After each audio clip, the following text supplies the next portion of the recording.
The purchasing power of a dollar is not the same today as it was 10 years ago. It's not even the same as it was a year ago. One of the reasons for this is inflation.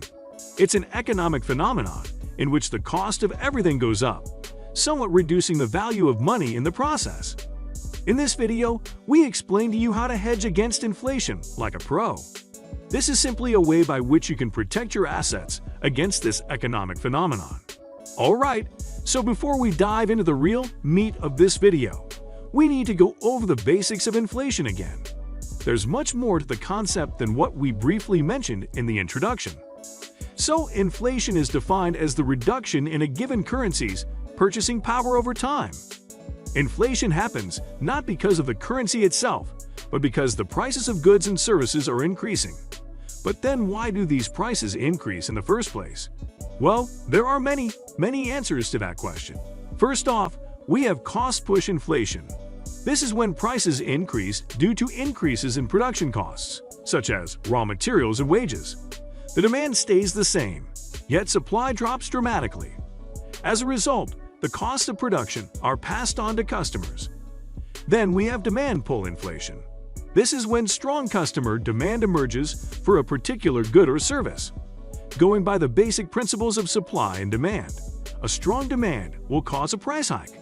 Because of high demand, supply drops, consumers will be willing to pay more for a highly sought-after commodity.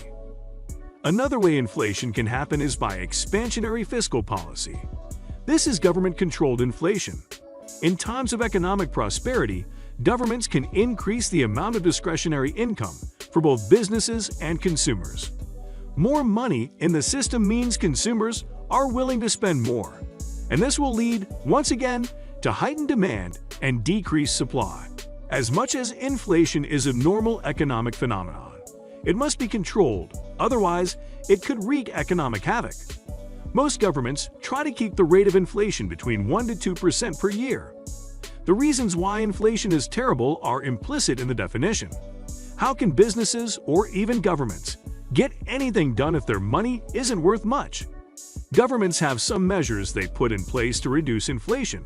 For one, they can drain the economic system of money to reduce spending. One fundamental way by which they can get this done is to call in debts owed to them. They can also increase the interest rates on bonds so that investors buy them. Another way governments can control inflation is to increase reserve requirements. When the government increases the number of money banks is legally required to keep on hand to cover withdrawals. The more money banks are required to have on hand, the less they can lend to consumers. If they have less to lend, consumers will have less to borrow, decreasing spending and preventing inflation. Then another popular method governments can use to control inflation is the use of contractionary monetary policies. This, as touched on before, is when governments reduce the money supply in the system by decreasing bond prices and increasing interest rates. Spending does not go up when investors direct their money towards the government, rather than the more extensive economic system. As a result, the demand for commodities stays at a reasonable level and a reasonable price. As great as all these government policies are, they aren't always reliable.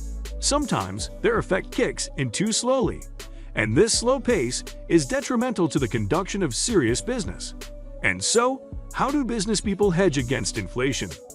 How do they make sure that their assets maintain their value even as the currency loses theirs? There are a variety of strategies that pro-business people use to hedge against inflation. Ahead, we discuss a few of these strategies. One of the main things people in business do to hedge against inflation is to invest in gold. Gold is one of the best assets anyone can ever have in their portfolio. The thing is, the value of gold almost always rises, and so it is immune to the currency fluctuations and value losses caused by inflation. Gold is regarded by most as an alternative currency. It's a great way to store your wealth. Another way pros hedge against inflation is by investing in the S&P 500. This is a stock market index that, like gold, increases value steadily over time. Although most other stocks rise and fall with the tides of the market, the S&P always rises. It has been so designed to make its investors money over time. Another strategy is to invest in real estate. This is another market with low levels of volatility, low risk, and significantly high rewards. You can either buy and sell properties or rent them out. Either way, you'll never lack customers and, by extension, profit. So, from an analysis of these three strategies, a formula emerges. To protect yourself against inflation, you just need to make sure much of your wealth is contained within your assets rather than with cash. The value of cash may fall, but these assets, which are more or less a sure bet, will only continue to rise. Coming to the end of this video, we hope you've learned much about how to hedge against inflation just like the pros do. Many may accept inflation as a normal facet of our financial lives, but there's no reason you can't ride the wave instead of getting drowned by it. In any case, to learn more, check out other videos on this channel. We have so much more content intended to keep you informed and engaged. Well, that's all for today. I hope you enjoyed the video. Until next time, have a great day. Catch you later.